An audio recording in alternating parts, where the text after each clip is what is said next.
My husband abandoned me for another woman. He flew my own family to their destination wedding. His text read, "Don't be there when we get back. Anything old is now dead to me." They all returned to discover what I had done. Their smiles disappeared. They stared at the empty plot of land and asked one another a single, terrified question. I simply watched from my car and grinned. Can you imagine getting a text from your husband, from his wedding, to another woman? And it says, "Don't be home when we get back. Once it's old, it's dead to me." My stomach dropped, but it was nothing compared to the shock of the photo attached. My entire family, beaming, champagne glasses raised, standing behind them. What the hell happened next? I stared at that message for exactly 3 seconds. 3 agonizing seconds. Then, I looked up. Across the street, a construction crew was methodically tearing down an old building, floor by floor. They called it controlled demolition. And in that moment, I knew with absolute, chilling clarity, exactly what I needed to do. They wanted me gone. Fine. But I was going to make damn sure there was nothing left for them to come back to. The photo was still on my screen. I zoomed in, my finger tracing over every face, every detail, like I was studying architectural blueprints for a catastrophe.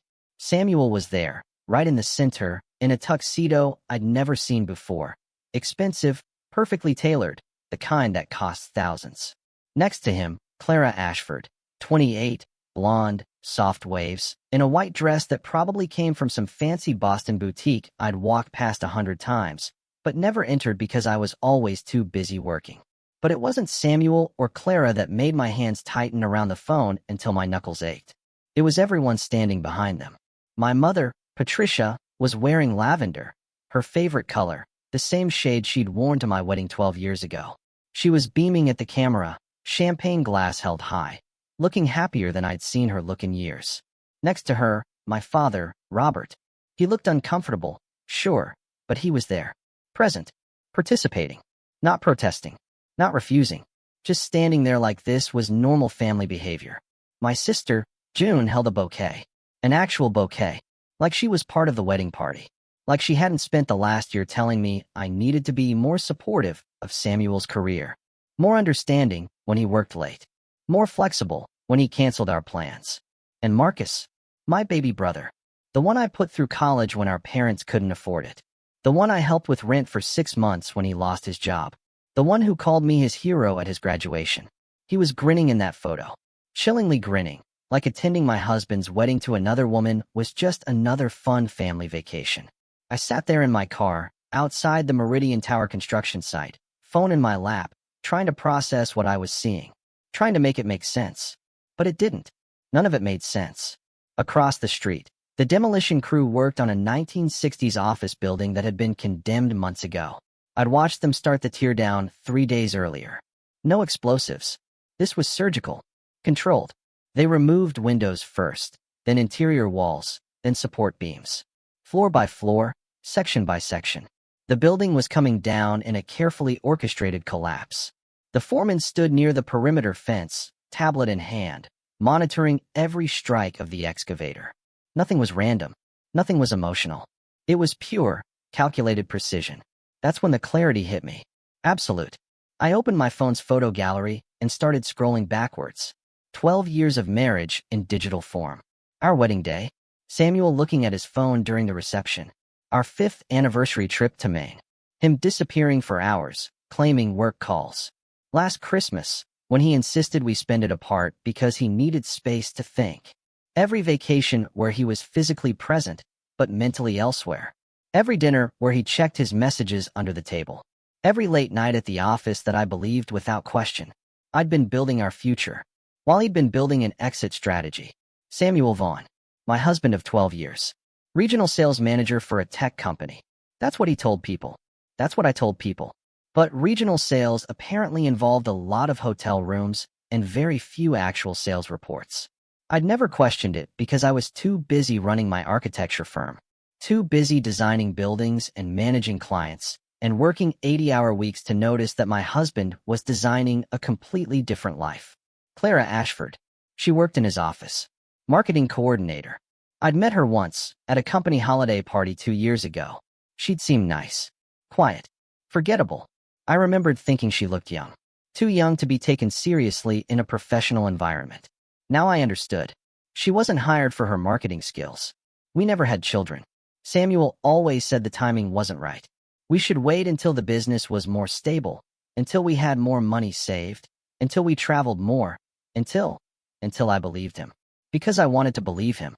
I thought we were partners, building toward the same future. But he wasn't waiting for the right time with me. He was waiting for her. My phone buzzed again. A notification. From Instagram. Samuel had posted the photo publicly. The caption read, "Starting our forever in paradise, surrounded by the people who matter most." The people who matter most. I wasn't in that photo. I wasn't in Croatia. I wasn't anywhere in his new life.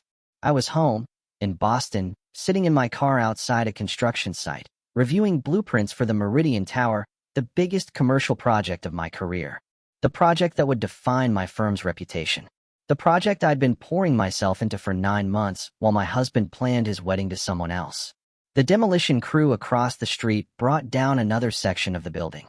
The excavator's arms swung precisely, connecting with a load-bearing wall. The structure groaned, buckled, collapsed inward, exactly as planned. I watched the dust rise and settle. Then I opened my text messages and typed, "Enjoy Croatia. I'll make sure everything's handled." Samuel would read that and think I was being supportive, understanding, the way I'd always been, the way he'd trained me to be over 12 years of marriage. But I wasn't being supportive. I was being strategic.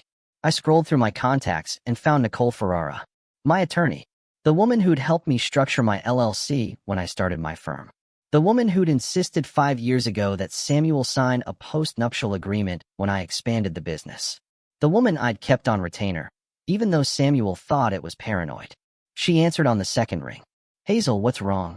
I didn't waste time with explanations. "How fast can we move?" There was a pause. Nicole was sharp. She didn't need details to understand tone. "How fast do you need?" I looked at the photo again. Calculated the timeline. They land in 9 days. Nicole's laugh was low and predatory. The sound of someone who'd built a career destroying unfaithful spouses in court. "Then let's build you a beautiful new life in 8. I hung up and sat there for another moment, watching the demolition crew pack up their equipment for the day. The building that had stood for 60 years was now just rubble and rebar. By tomorrow, it would be hauled away. By next week, the lot would be cleared and ready for something new. Controlled demolition. That's what they called it. And that's exactly what I was about to do. I didn't sleep that night. Instead, I sat at my kitchen table with a legal pad and started writing lists. Timelines. Asset inventories. Everything we owned. Everything I owned, technically. The house. The cars. The vacation condo in Vermont we'd visited twice. Bank accounts. Investment portfolios. Even the furniture. By 3 a.m., I had 17 pages of notes. By dawn, I had a plan. I showered, dressed in my black suit, the one I wore for important client meetings, and drove to Nicole's office in downtown Boston. She'd texted me her availability at 6 a.m., which told me everything I needed to know about how seriously she was taking this. Her office was on the 14th floor of a glass building overlooking the harbor. Floor-to-ceiling windows. Expensive art on the walls. The kind of space that screamed success and didn't apologize for it. Nicole was already there when I arrived, 2 cups of coffee waiting on her desk. She didn't ask if I was okay. Didn't offer sympathy or platitudes. Just slid a manila folder across the polished wood surface and said, "I filed at 7 this morning. Divorce petition. Grounds. Abandonment, adultery, and breach of post-nuptial agreement." I opened the folder. The paperwork was extensive, brutal in its precision. "We have evidence," Nicole continued, pulling out her tablet. "Credit card statements going back 18 months. Hotels, restaurants, jewelry purchases that never made it to you." She swiped through images.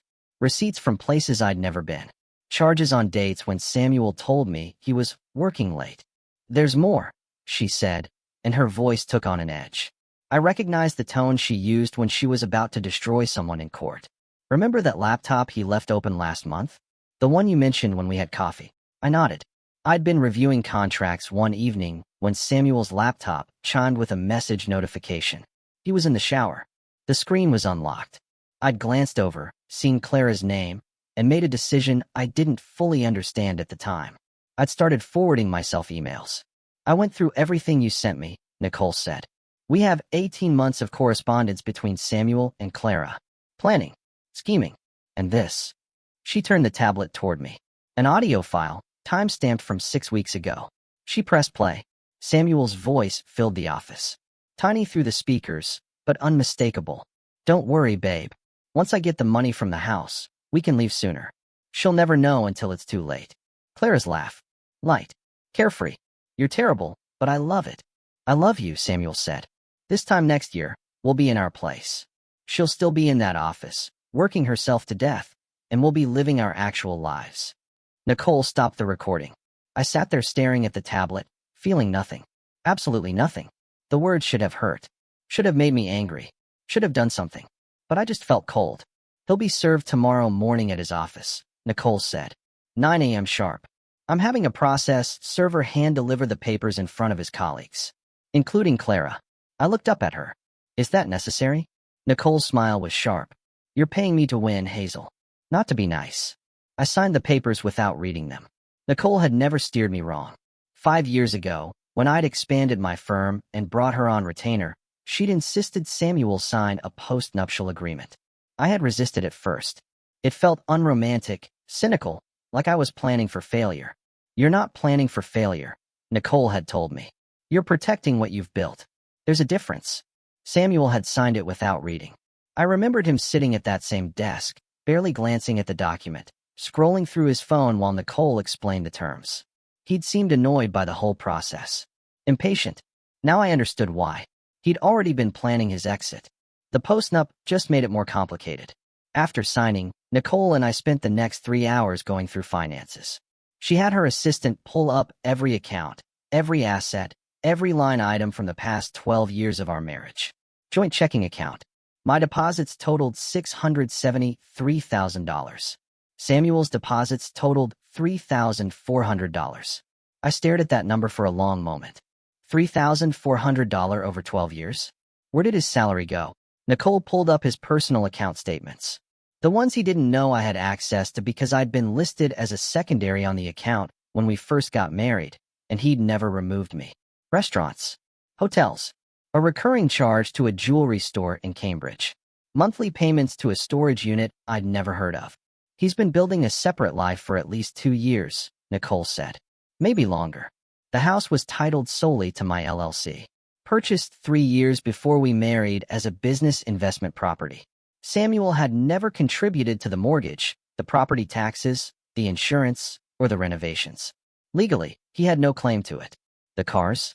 Both registered to my business. Company vehicles. The Vermont condo? Purchased through the LLC. Samuel had never made a single payment. He owns nothing, Nicole said flatly. According to the postnup, any assets purchased or maintained during the marriage using your business income remain solely yours. He signed away any claim to marital property beyond what he directly contributed. So, the $3,400, I said, is all he's legally entitled to. I had Nicole liquidate our joint accounts that afternoon. Every dollar I deposited over 12 years moved to a new account in my name only. I left Samuel exactly $3,400. Fair is fair. When I got home that evening, the house felt different. Not because of what was missing, but because of what I now understood had never really been there. I walked through the room slowly, seeing everything with new eyes. The living room furniture I'd chosen and paid for. The kitchen appliances I'd researched and installed. The artwork on the walls from galleries I'd visited alone because Samuel was always too busy. His side of the closet was empty. He'd packed for Croatia, but left everything else behind. His winter coats. His work clothes. His shoes lined up neatly on the rack I bought him 3 Christmases ago. He assumed he'd come back to it. That I'd still be here waiting. That this house, this life, would be his safety net while he figured out his new life with Clara. I started packing his belongings into boxes. Methodically, without emotion. His clothes went into donation bags. His vintage movie poster collection, the one he claimed was worth thousands, got carefully rolled and packed. Let him come back for it if he wanted it that badly. But something told me he wouldn't. By day 2, the boxes were piled in the garage. I'd called Goodwill. They'd pick everything up on Friday. Mrs. Kowalski caught me loading the last bag into my car that afternoon. She was in her garden, pruning roses, but I knew she'd been watching. Spring cleaning, she called, walking over. I forced a smile. Something like that. She looked at the boxes, then at me. Her expression shifted. Is everything okay with you and Samuel? I haven't seen him around lately. He's traveling, I said. Extended trip. Mrs. Kowalski nodded slowly, but her eyes said she didn't believe me. Well, if you need anything, I'm fine, I interrupted. Really, just busy with work. That evening, I saw her standing on her porch, talking to Mr. Peterson from across the street. Both of them kept glancing toward my house. Let them wonder. Let them gossip. In a few days, they'd have real news to discuss. Day 3 ended with me sitting alone in the living room, drinking wine from a bottle I bought last month for a dinner party we never had. Samuel had canceled at the last minute. Work emergency, he'd said. I pulled out my phone and opened Instagram. Samuel had posted again. More photos from Croatia. Him and Clara on a sailboat. Sunset behind them. Her hand on his chest. His arm around her waist. My mother had commented, beautiful couple. So happy for you both. My sister June had tagged herself, best family vacation ever. #blessed. They were performing happiness. Broadcasting it. Making sure everyone saw it. While I sat here in the house I'd bought, drinking wine I'd paid for, surrounded by furniture I'd chosen, systematically dismantling the life they assumed would be waiting when they returned. I didn't cry. I was done crying. Instead, I opened my laptop and started researching demolition companies in the Boston area. Westwood Demo and Excavation had a 5-star rating and a waiting list 3 months long. I called them anyway. The man who answered sounded tired. We're booked solid through January. If you want to leave your information, I need a house demolished in 5 days, I said. Full tear down. I'll pay double your rate. There was a pause. Ma'am, permitting a loan takes 4 to 6 weeks. We can't just. I'll have the permits by tomorrow afternoon. Another pause. Longer this time. What's the address? I gave it to him. Heard typing on the other end. That's a historic property, he said. 1920s colonial. Beautiful structure from the listing photos. You sure you want to tear it down? Positive. More typing. Then let me talk to Jack. He'll call you back within the hour. Jack Morrison called me 43 minutes later. His voice was rough, weathered by decades of shouting over machinery. My guy says you want a demo in 5 days with permits handled by tomorrow. That's not how this works. It is if you want the job, I said. He laughed.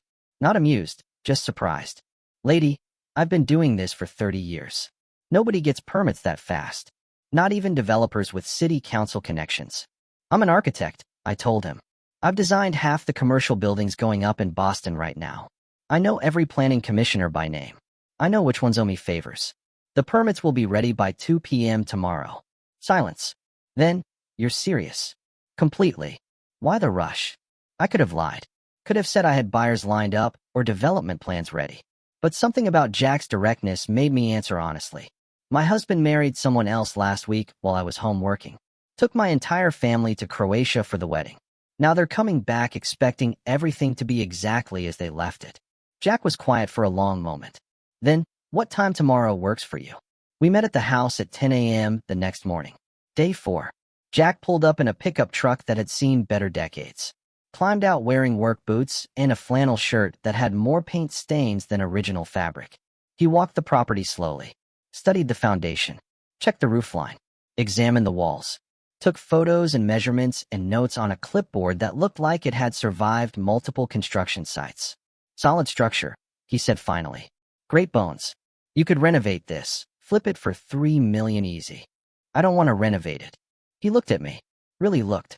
Not the way men usually looked at me in business meetings, assessing, calculating, trying to figure out angles. This was different. Like he was trying to understand something that didn't make logical sense. You know, once it's gone, he said. No getting it back. I know. He nodded slowly. Wrote something on his clipboard. With expedited permits, we can start tomorrow morning. Demo takes about 8 hours for a house this size. Debris removal another day. You'll have an empty lot by Friday evening. How much? $47,000. That's with a rush job premium. I didn't hesitate. Done. Jack extended his hand. His grip was firm. Calloused. I'll need those permits by 2. Like you said, you'll have them. I spent the rest of day for making calls. Every favor I'd built up over 15 years in the Boston architecture community, I called in. Planning commissioners I'd worked with on zoning appeals.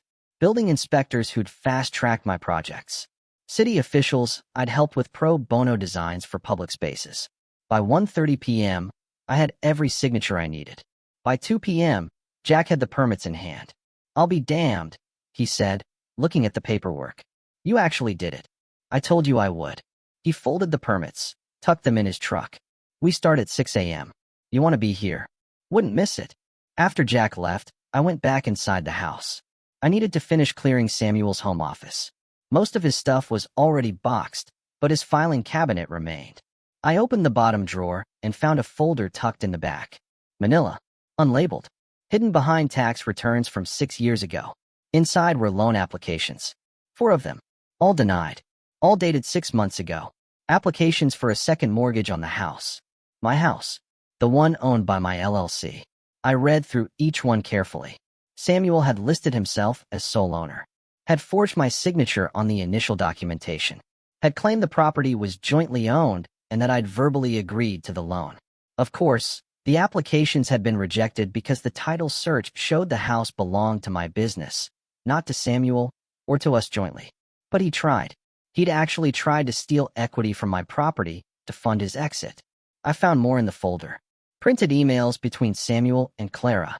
"Samuel, the loan got denied again. Her name is on everything. I don't know how to get around it. Clara, can't you just forge her signature on a sale agreement? Samuel, too risky. But don't worry, babe. Once I get the money, we can leave sooner. She'll never know until it's too late. Clara, you're sure she won't fight the divorce? Samuel, she won't. She's too busy with work to notice what's happening. By the time she realizes I'm serious, we'll be gone and she'll be stuck with the legal bills." I photographed every page, sent them to Nicole. She called back within 2 minutes. "Hazel, this is fraud. Attempted fraud at minimum. You forged your signature on legal documents? That's a felony. Add it to the divorce filing." "I'm adding it to everything. This changes the whole case. He's not just a cheater. He's a criminal." I hung up and sat there in Samuel's office. The room I designed for him. The desk I bought him. The chair I'd assembled while he was out on one of his many business trips. He hadn't just been planning to leave me. He'd been planning to rob me. My phone rang. Emily. I almost didn't answer, but Emily had a way of knowing when something was wrong. If I ignored her, she'd show up at my door. I answered. "Where are you?" she said. No hello. No preamble. "Home. I'm coming over." "Emily, I'm fine. I saw the demolition permits posted on the city planning site. I saw your name on them. I'm coming over. Don't argue." She hung up. 20 minutes later, she was at my door with Thai food and wine. Emily Chin was my oldest friend. We'd met in architecture school, survived brutal professors and all-night design studios together. She'd been at my wedding, had been the one person who'd quietly asked if I was sure about Samuel. I should have listened to her then. She pushed past me into the kitchen, set down the food, opened the wine without asking, and poured 2 glasses. "Talk," she said. So, I told her everything. The photo, Croatia, my family, the plan, the demolition scheduled for tomorrow morning. Emily listened without interrupting, but her face shifted from concern to something else. Something close to fear. "Hazel," she said finally, "what are you doing? What I should have done years ago. You're tearing down your house." "It's my house. I can do what I want with it." "That's not." Emily stopped. Started again. "I get why you're angry. I get it. But this feels extreme. This feels like you're not thinking clearly." "I'm thinking more clearly than I have in 12 years. Emily sat down her wine, reached across the table, took my hand. "You're not a vindictive person. You're not cruel. This isn't you." "Maybe it should be," I said quietly. "Maybe if I'd been less understanding, less accommodating, less willing to believe every lie he told me, he wouldn't have thought he could do this. Or maybe," Emily said, her voice gentle, "you would have left him years ago and saved yourself this pain." We sat in silence for a moment. "Promise me something," Emily said. "Promise me you won't regret this." I looked at her, at my friend who'd known me longer than Samuel had, who'd watched me build my career and my marriage, and had probably seen cracks I'd refused to acknowledge. "I promise," I said. But after she left, I sat alone in the kitchen and wondered if I was lying. Day 5 arrived with cold clarity. I woke at 5 a.m., dressed in jeans and my favorite black jacket, made coffee, and drove to the house. The Westwood crew was already there. 3 trucks, 6 workers, equipment being unloaded with practiced efficiency. Jack saw me and walked over. "Last chance," he said. "Once we start, there's no stopping it." I looked at the house, at the windows I'd chosen, the door I'd painted, the porch where I'd sat countless evenings waiting for Samuel to come home. "Start," I said. The machinery roared to life. Mrs. Kowalski appeared on her porch in a bathrobe, eyes wide. Other neighbors emerged. Mr. Peterson, the Dons, the retired couple from the corner who always waved but never spoke. Mrs. Kowalski rushed over. "Hazel, what's happening?" I smiled. Took a sip of coffee. "Renovation. Full demo. Starting fresh. But where will you live?" "I've made arrangements." The wrecking ball swung, connected with the east wall, the wall where Samuel had hung his vintage movie posters. The impact was deafening. The wall crumbled, and I felt nothing. By noon, the house was rubble. By 3 p.m., the second floor was dust. By sunset, there was nothing left but broken pieces scattered across the lot, like the remains of a life I no longer recognized. I stood there watching until the crew packed up their equipment and Jack approached, wiping his hands on his jeans. "You okay?" he asked. I didn't know how to answer. I felt empty, lighter, free, terrified, all of it at once. "Yeah," I finally said. "I think I am." Jack nodded, didn't push. "We'll be back tomorrow morning at 6 to haul the debris. Should have the lot cleared by evening." I thanked him and watched his truck disappear down the street. Then I stood alone in the growing darkness, staring at what used to be my home. Day 6 arrived with gray skies and the rumble of debris removal trucks. I was there at dawn again. Couldn't stay away. Needed to see every piece of it disappear. The crew worked with mechanical efficiency. Front-end loaders scooped up chunks of what used to be walls and floors and ceilings. Dump trucks backed up, filled, drove away. Again and again, each load carrying away another piece of 12 years.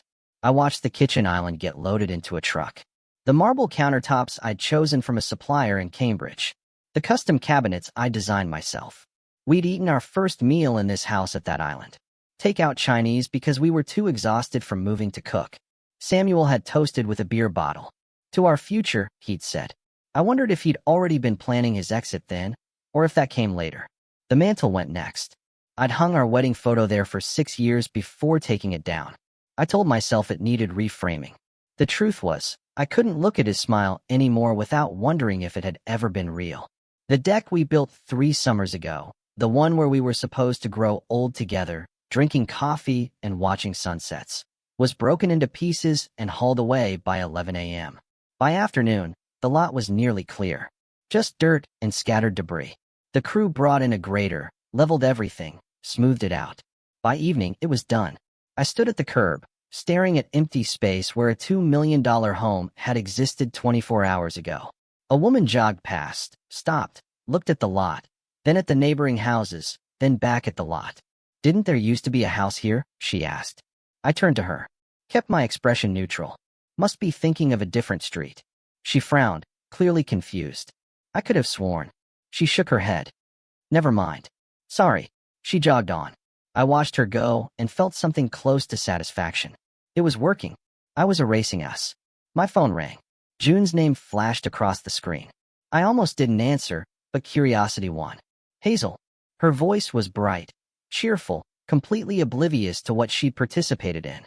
"We're having the best time. Croatia is gorgeous. You should see the beaches. The food is incredible. And the wedding was just..." I got Samuel's text.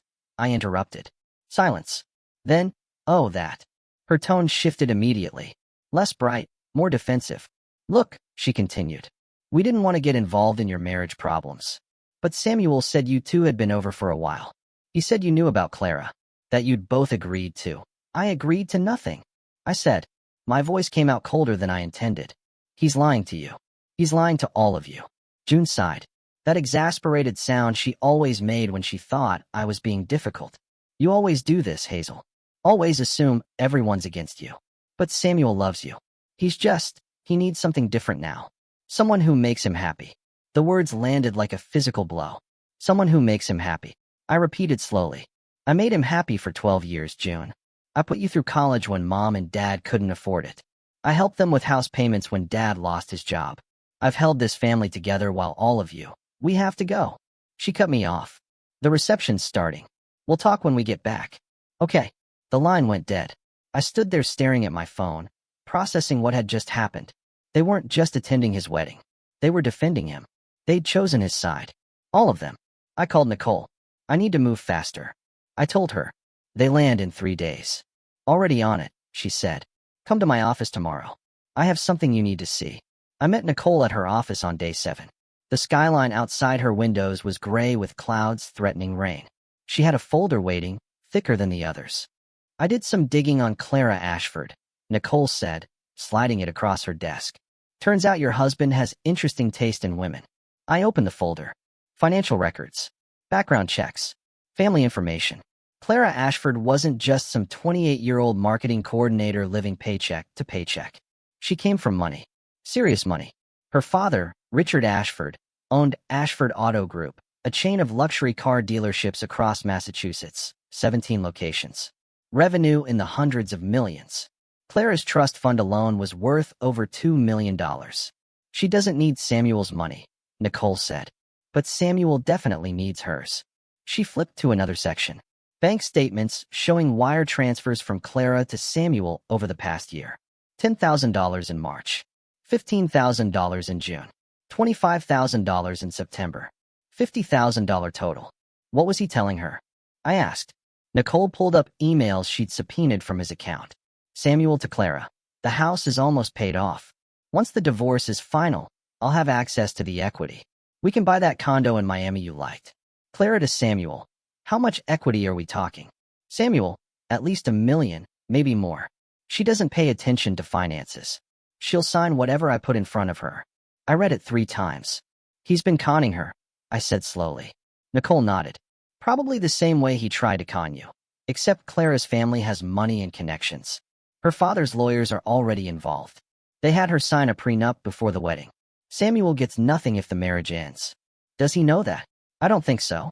Based on these emails, he thinks he's marrying into wealth. He has no idea he just signed away any claim to her trust fund. I leaned back in my chair, processing. So he's not just a cheater, I said. He's a con artist. A bad one, Nicole agreed. But yes.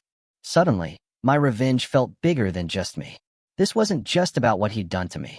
It was about stopping him from doing this to someone else, even if that someone else was Clara. What do we do with this? I asked. Nicole smiled. We add it to the divorce filing. Show the pattern of financial manipulation. Show that he forged your signature trying to access equity. Show that he's currently attempting to defraud another woman. It makes our case airtight. I left Nicole's office feeling something I hadn't felt in days. Purpose.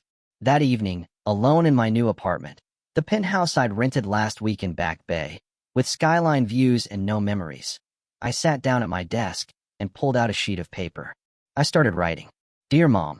The words came slowly at first, then faster. Everything I'd never said. Everything I'd kept buried for 12 years. For my entire life, really. How her constant criticism made me feel like I was never good enough, never smart enough, never feminine enough. How she always took Samuel's side in every argument, telling me I worked too much, wasn't warm enough, didn't know how to keep a man happy. How she chose to attend his wedding to another woman while her own daughter was falling apart. I wrote about the loneliness, about burying myself in work because home stopped feeling like home years ago, about trying to fix something that Samuel had already decided was broken, about how I kept trying to earn her approval and never understanding why it was always just out of reach. I wrote until my hand cramped, until the words blurred, until there was nothing left to say. Then I folded the letter carefully, slid it into an envelope, and wrote Patricia Monroe across the front. I held it for a long moment. Then I tucked it into my desk drawer. Maybe someday I'd send it. Maybe I'd keep it as a reminder that some things are better left unsaid. Some bridges are better burned than crossed. I poured wine and stood at my window, looking out at the city lights. In 2 days, they'd land at Logan Airport. In 2 days, they'd drive to the house, expecting everything to be exactly as they left it. In 2 days, they'd see what I'd done. And I'd be watching. Day 8 began with paperwork. I met Tom Brennan at a coffee shop in Cambridge, halfway between his office and mine. The kind of place with exposed brick and overpriced lattes that Samuel always complained about. Tom was already there when I arrived, sitting at a corner table with a leather portfolio and reading glasses perched on his nose. He was in his 50s, with kind eyes and hands roughened by decades of construction work. The kind of man who'd built things his entire life and understood the weight of what gets torn down. He stood when he saw me, shook my hand firmly. "Hazel, good to see you." We sat. He opened the portfolio, pulled out the deed and transfer documents. "This is a hell of a lot," he said, reviewing the papers one more time. "Prime location, great zoning. I'm still surprised you're selling. Property like this doesn't come available often." I wrapped my hands around my coffee cup.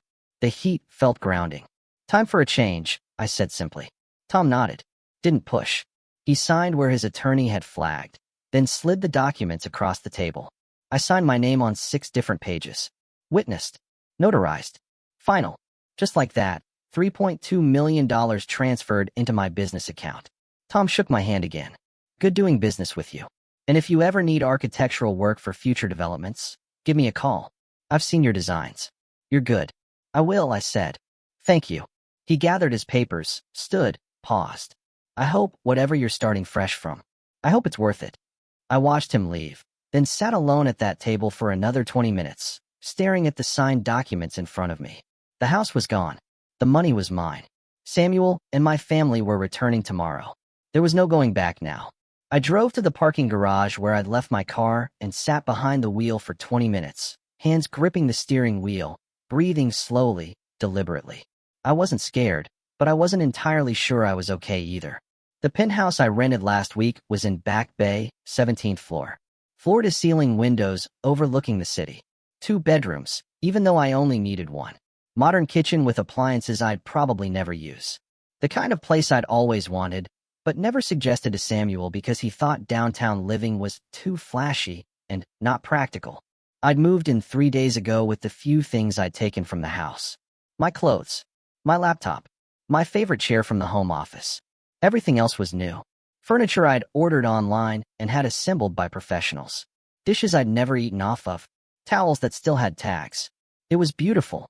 It was also completely empty of anything that felt like me. I was unpacking the last box.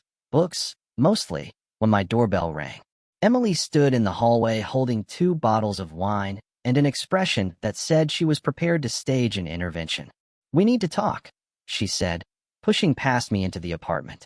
She set the wine on the kitchen counter, surveyed the space with the critical eye of someone who'd known me for 15 years. "Nice place," she said. "Sterile, but nice. I just moved in 3 days ago. You've had time to make it feel like home." She opened one of the wine bottles without asking, poured 2 glasses, handed me one. "Except you're not trying to make it feel like home. You're hiding." I took the wine. "I'm not hiding. You're isolating," Emily said, settling onto my couch. "You're not answering my texts. You're not coming to yoga. You've canceled lunch 3 times. You're disappearing, Hazel." I sat beside her, stared out at the city lights beginning to glow in the dusk. "I'm fine, just busy. Busy demolishing your life." She turned to look at me. Not accusing, just sad. "You used to talk to me about everything. Now you're like, I don't know, like you're somewhere else. Like you've already left and your body just hasn't caught up yet." I took a long drink of wine. "I am somewhere else," I said quietly. "The person I was, the one who believed in love and family and partnership, she's gone. She died when that photo came through. This." I gestured at the apartment, at myself. "This is what's left." Emily set down her wine, reached over, and took my hand. "What if you regret this?" The question hung in the air between us. "Then I'll live with it," I said. "But at least it'll be my regret, my choice. Not his." Emily squeezed my hand. "I'm worried about you. I know. I'm not saying what you did was wrong. I'm just saying." She paused, searching for words. "I'm saying make sure you're doing this for the right reasons. Not because you're hurt. Not because you're angry. But because it's actually what you want." "It's what I want," I said. But even as I said it, I wondered if I believed it. Emily stayed for 2 more hours. We drank wine. Talked about her work, her life, anything but mine. When she finally left, she hugged me tight at the door. "Call me tomorrow," she said. "After whatever happens, call me." I promised I would. That night, I couldn't sleep. I lay in my new bed, in my new apartment, staring at the ceiling, listening to the unfamiliar sounds of downtown traffic and my own thoughts spiraling. Tomorrow they'd land. Tomorrow they'd see. I must have drifted off around 2 a.m. because I woke at 3:17 from a dream that felt more real than the waking world. I was walking through the house, but not the demolished version. The complete version. Every room intact. Every piece of furniture in place. Samuel was there. Not the 40-year-old man who'd betrayed me. The younger version. The one I'd met at a mutual friend's party 16 years ago. The one who'd made me laugh. The one I'd fallen in love with. "Why are you doing this?" he asked. I tried to answer, but couldn't form words. I walked through rooms, touching walls that no longer existed. The kitchen. The living room. The bedroom. My mother appeared in the kitchen, wearing that lavender dress. "You were always so cold, Hazel," she said. Her voice was gentle, but the words were knives. No wonder he left. I woke up gasping, tangled in sheets, heart pounding. 3:17 a.m. I got up, poured water with shaking hands, stood at the window, looking out at Boston's sleeping skyline. Tomorrow they'd land. Tomorrow they'd see what I'd done. Tomorrow everything would change. I should have felt triumphant, vindicated, strong. Instead, I felt hollow. I picked up my phone, scrolled to Samuel's contact. My finger hovered over the call button. What would I even say? I demolished our house because you married someone else? I erased 12 years because you erased me first? I put the phone down. There was nothing left to say to him. To any of them. I climbed back into bed, but didn't sleep. Just lay there watching the numbers on the clock change. 5 a.m. 6 a.m. My phone buzzed at 6:30. A text from my father. Robert Monroe. The man who'd spent my entire childhood letting my mother make every decision. Who stayed quiet during every family conflict. Who never once took my side against her. The message was long, longer than any text he'd ever sent me. "Hazel, your mother told me about her conversation with June. I don't know what's happening between you and Samuel, but I want you to know no matter what, you're still my daughter. I don't understand any of this. I don't know who's right or wrong, but I love you. Call me when you're ready." I read it 10 times, then 20. Part of me wanted to call him immediately, to tell him everything, to hear him take my side for once in my life. But another part, the part that had been hurt too many times, disappointed too often, wondered if this was a trap. Was he gathering information to report back to my mother? Was this just another betrayal waiting to happen? I typed out 3 different responses and deleted them all. Finally, I just saved the message and set my phone down. Maybe later. Maybe after. Maybe never. I got up, showered, dressed in the black suit I'd worn to meet Tom Brennan. My power suit. My armor. I made coffee that I didn't drink. I checked my phone obsessively. Their flight was scheduled to land at 2:35 p.m. I'd already calculated the timeline. Customs. Baggage claim. 3 luxury SUVs. Samuel had posted photos of them yesterday with a caption, "Coming home in style." They'd arrive at the house around 4 p.m., and I'd be there, watching from across the street. Watching them see what I'd done. I sat on my couch, staring at the city, counting down the hours, and wondering if Emily was right.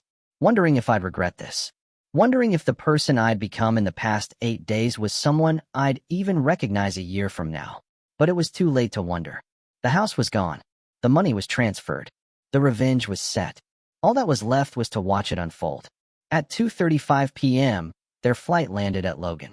I tracked it on my phone from my car, parked across the street from where the house used to be. The lot looked perfect. Fresh sod that had been laid with professional precision.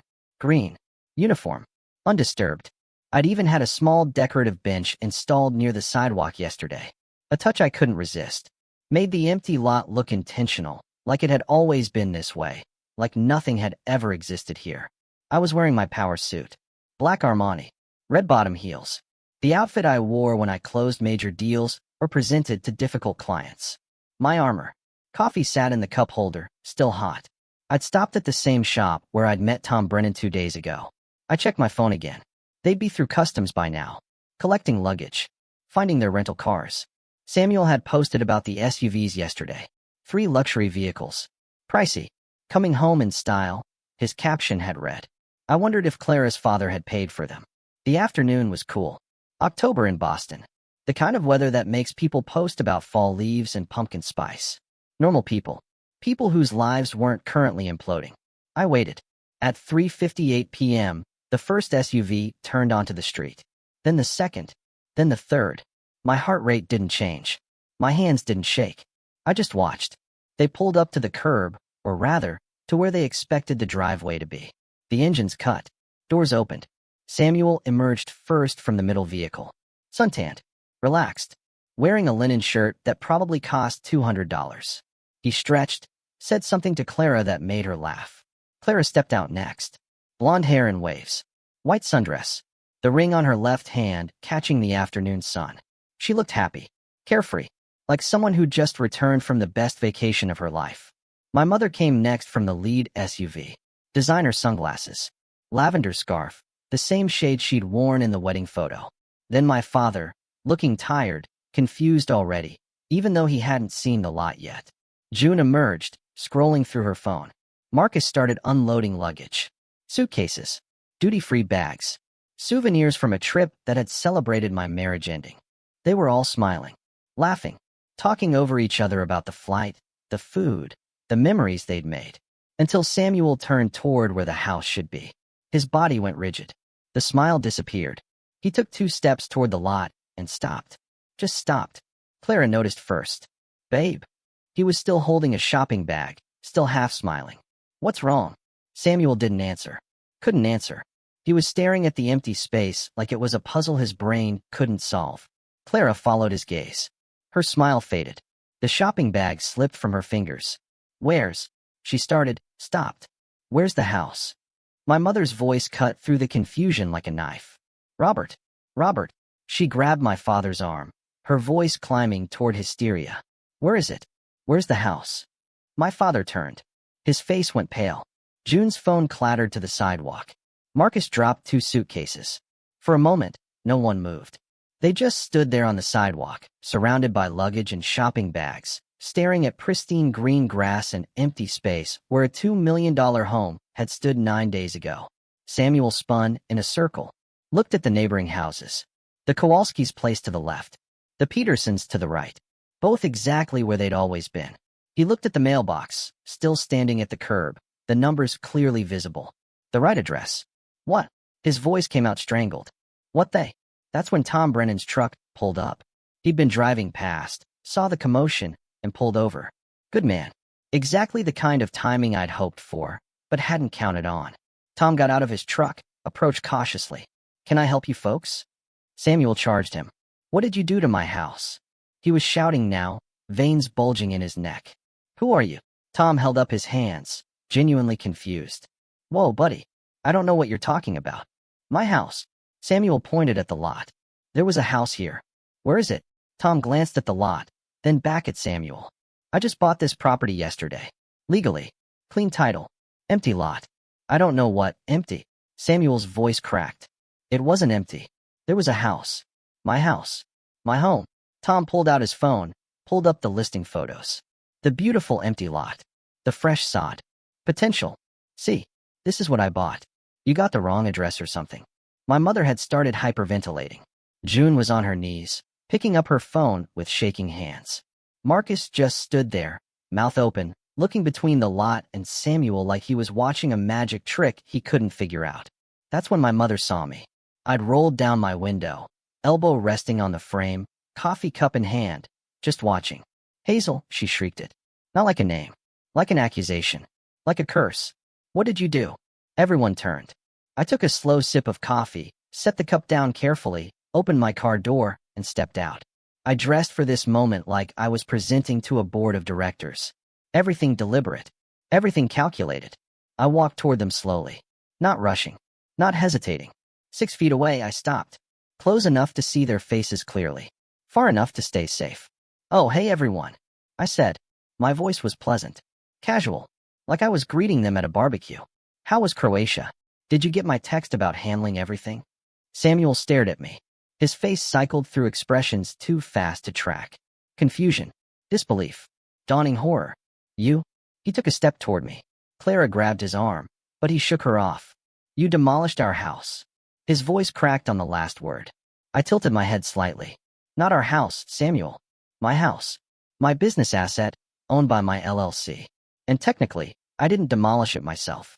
I contracted Westwood Demo and Excavation. Very professional crew. They finished ahead of schedule. You can't do that. His face was red now. Spit flying. That's illegal. I pulled out my phone, opened the folder Nicole had prepared. Screenshots of property deeds. Purchase documents. The post-nuptial agreement he'd signed 5 years ago without reading. Actually, I said calmly, per Massachusetts property law and the terms of our post-nuptial agreement. You remember signing that, right? You were so busy on your phone that day. I can do whatever I want with my solely owned business assets. The house was purchased by my LLC 3 years before we got married. You never contributed to the mortgage, the taxes, the insurance, or the renovations. Legally, you had zero claim to it. I turned to Clara for the first time. Really looked at her. He's pretty young. That sounds like a you problem, I said. But congratulations on your wedding. Beautiful photos. I especially love the one of my mother wearing white to your ceremony. Very classy. Clara made a sound somewhere between a gasp and a sob. My mother stepped forward. Her face was twisted with rage and something else. Fear. Hazel Monroe, she said. Her voice shook. You will fix this right now? This is family property. We helped, did you? I interrupted. Did you help? Because I have 12 years of receipts that say otherwise. Every renovation, every repair, every property tax payment. Oh, mine. You helped by visiting for holidays and eating food I cooked and telling me I worked too much and wasn't a good enough wife. I'm your mother and you went to his wedding. I pointed at Clara. While he was still married to me. You wore lavender. You smiled for photos. You toasted their future. So, let's not pretend family loyalty means anything coming from you. The silence that followed was absolute. Then Marcus found his voice. Hazel, come on. This is insane. You can't just... I already did, Marcus. My voice went cold. And just so we're clear, that college tuition I paid, consider it repaid with interest in the form of this valuable life lesson. Don't betray the person who's been holding your life together. June was crying now, mascara running. We didn't know that he was going to text me I was dead to him, that I should be gone when you got back. I pulled up the message, showed it to them. He sent this from the family group chat, the one I wasn't in anymore. You all saw it. You all knew. No one spoke. Guilty silence. Samuel's face had gone from red to white. The cars, he whispered. All mine, I said. Company property. Repossessed. Joint accounts liquidated. You'll find approximately $3,400 in your personal checking. Your actual contribution to our marriage. I left it untouched. Fair is fair. Clara finally found her voice. You're insane. I'd warn you, Clara. Clara's mouth snapped shut, but the rage in her eyes didn't dim. It intensified. My mother stepped forward then, drawing herself up to her full height, the way she always did when she was about to deploy the nuclear option. Family guilt. Hazel Monroe. Her voice shook with fury. You will fix this right now? This is family property. We helped with renovations. We contributed. Did you? I interrupted, tilting my head, studying her like I was examining a stranger. Because I have 12 years of receipts that say otherwise. Every renovation, every repair, every property tax payment. Oh, mine. Documented. Booked. Paid for by my business accounts. I took a step closer. You helped by what exactly? Visiting for holidays? Eating food I cooked? Criticizing my career choices? Telling me I worked too much? That I wasn't feminine enough? That I didn't know how to keep a man happy? My mother stepped back. Actually stepped back. Like I'd physically pushed her. I'm your mother, and you went to his wedding. I pointed at Clara without looking at her. To her while he was still married to me. You wore lavender. The same color you wore to my wedding. You smiled for photos. You toasted their future. You celebrated the end of my marriage like it was a family vacation. My voice dropped lower, colder. So let's not pretend family loyalty means anything coming from you. The silence that followed was suffocating. My father looked like he wanted to disappear into the sidewalk. June had stopped crying, her face frozen in shock. Marcus stood with his hands clenched at his sides, jaw working. This is insane, Marcus finally said. His voice cracked. Hazel, you can't. The cars? Repossessed, I said simply. Company property. My company. Both the Audi Samuel loved and the Tesla I barely drove are currently in a secure facility. You're welcome to buy them back at fair market value if you'd like. Marcus's face went pale. The bank accounts? I liquidated our joint accounts yesterday. Took my money. Every dollar I deposited over 12 years. I left Samuel exactly what he contributed. I paused. $3,400. Fair is fair. You can't be serious. Marcus was shouting now. That's theft. That's legal, I corrected. per our post-nuptial agreement and Massachusetts law. But I'm glad you're so concerned about theft, Marcus. Let's talk about theft. I turned to face him fully. The college tuition I paid when Mom and Dad couldn't afford it? $48,000. The rent I covered for 6 months when you lost your job? $7,200. The car loan I co-signed that you defaulted on, so I ended up paying? $12,000. Should I keep going? Marcus opened his mouth, closed it, opened it again. Nothing came out. Consider it all repaid, I said quietly, with interest, in the form of this valuable life lesson.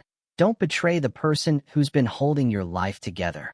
He turned away, actually turned his back on me. June was still on her knees, phone in her shaking hands. My father looked like he'd aged 10 years in 10 minutes. Tom Brennan had backed away slowly, climbed into his truck, and driven off. Smart man. Then Clara found her voice again. You're a bitch. She screamed it, full volume.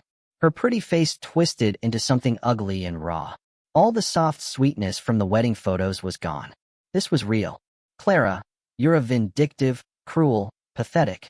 I'm an architect, I said calmly. There's a difference. I build things. I also unbuild them when necessary. Controlled demolition. It's all about precision. Clara lunged toward me. Samuel grabbed her arm, pulled her back. Clara, don't. How are we supposed to afford? She started, then caught herself. Too late. I smiled. Afford what, Clara? I thought you came from money. Isn't your father worth millions? Doesn't he own all those car dealerships? Her face flushed red. Or, I looked at Samuel now. Did you lie to her, Samuel? Tell her I had money that would be yours in a divorce. Tell her you own half of everything. Samuel's expression shifted. Confusion replacing anger. What is she talking about? He asked Clara. Nothing. Clara said quickly. She's just, or maybe, I continued. Clara lied to you. About her trust fund. About her family's money. About what she could offer you once you finally got rid of the wife who was funding your life. I let that hang in the air. The silence was exquisite. Samuel looked at Clara. Clara looked at the ground. June looked between them like she was watching a tennis match. My mother's mouth had formed a perfect O of shock. You deserve each other, I said simply. Samuel's face had cycled through every emotion possible and landed on white-lipped fury. Where are we supposed to go, Hazel? Where? I shrugged. Maybe Clara's place. Oh, wait. I looked at her. You live with your parents, don't you? 28 years old, and still in your childhood bedroom. How romantic.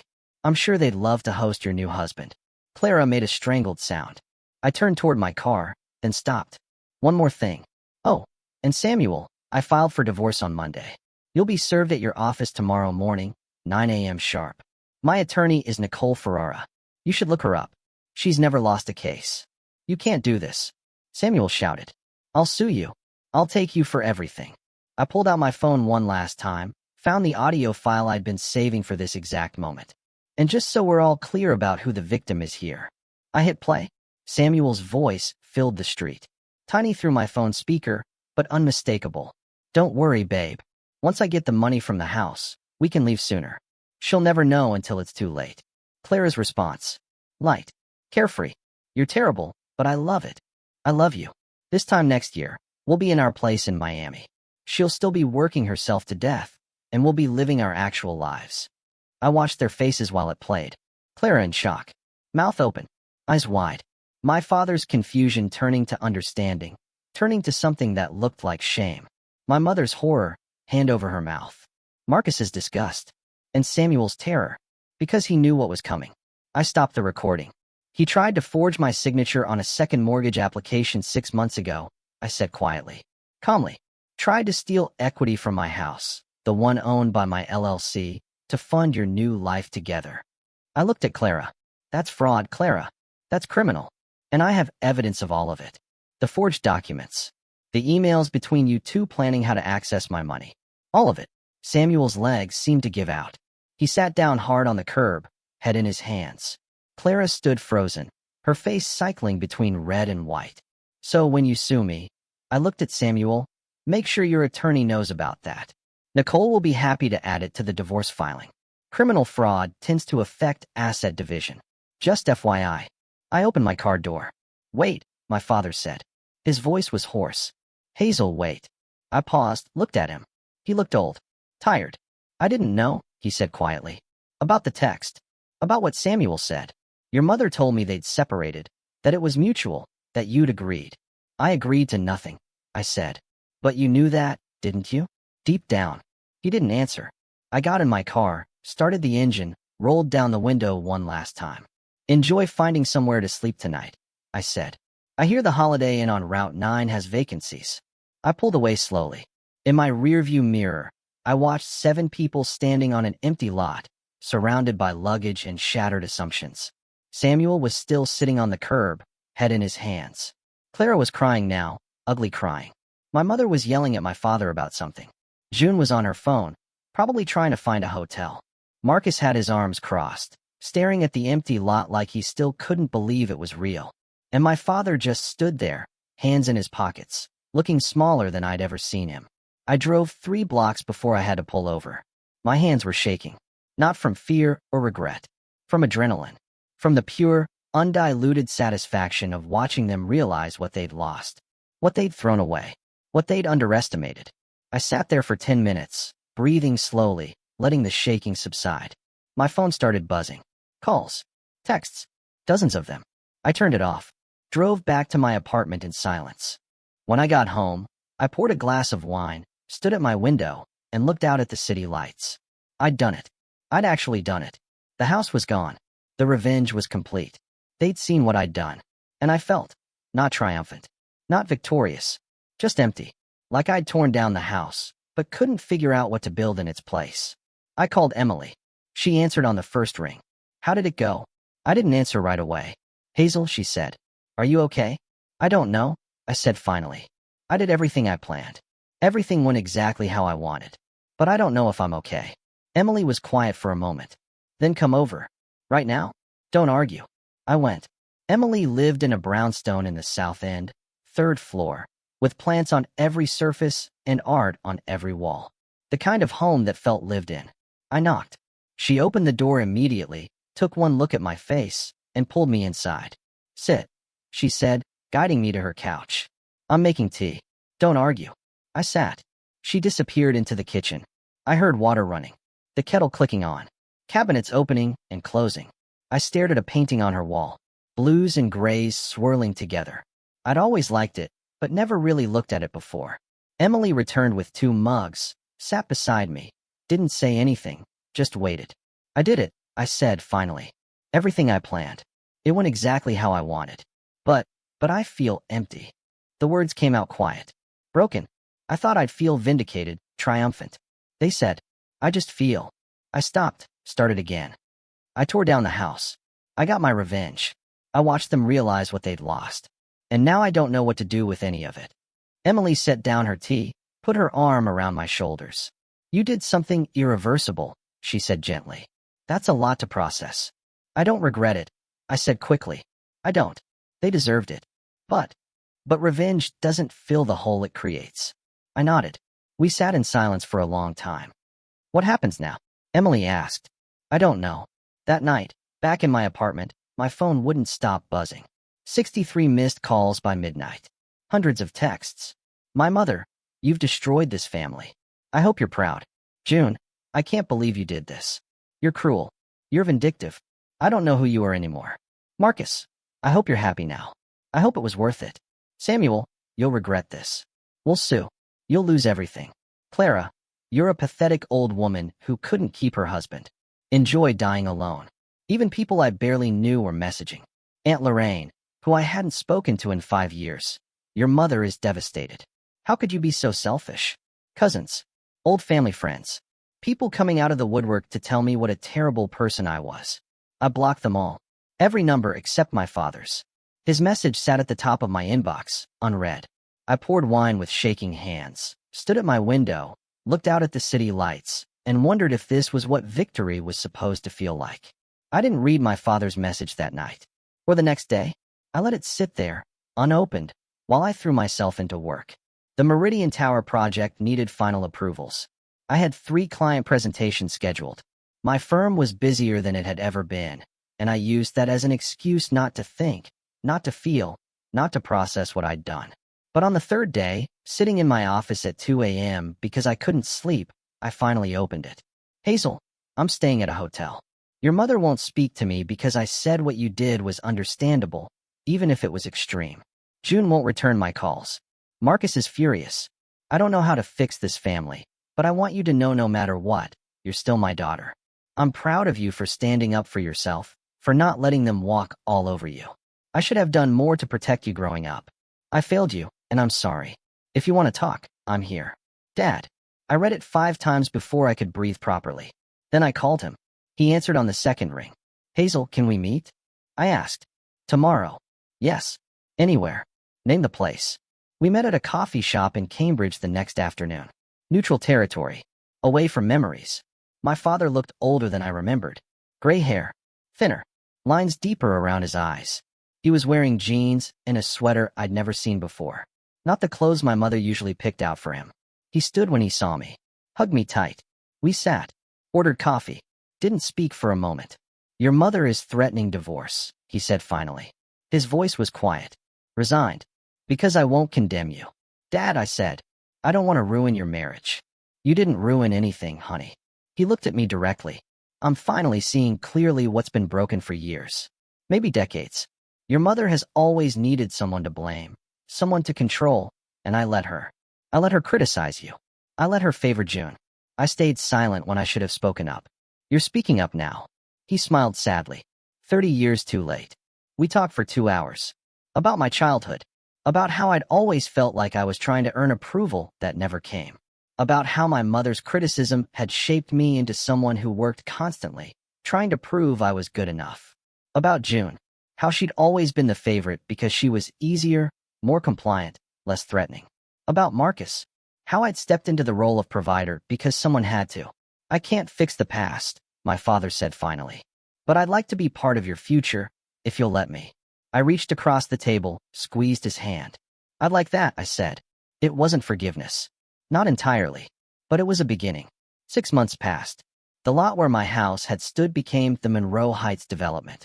8 luxury townhouses. My design. My vision. The project attracted attention. Architecture magazines featured it. Industry publications interviewed me about the concept, building modern luxury on historic lots, honoring the past while creating something new. I didn't tell them the full story, just the professional version. My firm's client list doubled, then tripled. I hired 3 new architects, including a young woman named Sarah Chin, who reminded me of myself at 25. Brilliant, driven, hungry to prove herself. I mentored her the way no one had mentored me. Taught her to negotiate, to value her work, to never let anyone make her feel small. Emily and I had coffee every Sunday. She never said, I told you so. But she did say, I'm glad you're okay, more often than necessary. My father and I had dinner once a month. He'd separated from my mother officially in January. Moved into a small apartment in Somerville with a view of the river. He seemed lighter, younger somehow, like he'd been carrying weight for decades and finally set it down. We didn't talk about June or Marcus. That bridge was burned and would stay burned. But we talked about everything else. His dreams of traveling. My plans to open a second office in New York. The life he was building in his 70s. The life I was building in my 40s. Healing wasn't linear. Some days I felt strong. Other days I woke up from dreams about the house and felt hollow. But the hollow days became less frequent. And the strong days became my foundation. On a Tuesday evening in late April, my phone buzzed with a message from an unknown number. I almost didn't open it. But curiosity won. Samuel, I've had time to think. We made mistakes. Can we talk? I stared at those words for exactly 3 seconds. Thought about the photo he'd sent from Croatia. The caption that called me dead. The house he tried to steal from. The 12 years I'd given him while he planned his exit. Thought about the woman I used to be. The one who would have read that message and felt hope. Who would have called him back. Who would have believed we made mistakes meant something other than, I want something from you. That woman was gone. I typed sorry. Once it's old, it's dead to me. Funny how that works. Then I blocked the number. I walked to my window, looked out at the Boston skyline. At the buildings I'd helped design. At the city I'd claimed as mine. The demolition hadn't just been about destroying a house. It had been about destroying the version of myself who accepted betrayal. Who made excuses for people who didn't deserve them. Who built a life for others while neglecting to build one for herself. That woman was dead. In her place was someone stronger. Harder in some ways. More careful with trust, but also more honest about what I wanted. More willing to walk away from what didn't serve me. More certain that being alone was better than being with people who made me feel alone. They'd wanted me gone. I'd made sure there was nothing left for them to come back to. And in the empty space where that life used to be, I'd built something better. Something that was entirely, permanently mine. I poured wine. Toasted my reflection in the window. To new foundations. To controlled demolitions. To the life I built alone, and the peace I found in its silence. This story of calculated revenge probably had your jaw on the floor. My favorite part was watching their faces when they realized the house was gone. What was yours? Tell me what you think. I really want to know what you would have done. Drop a comment below.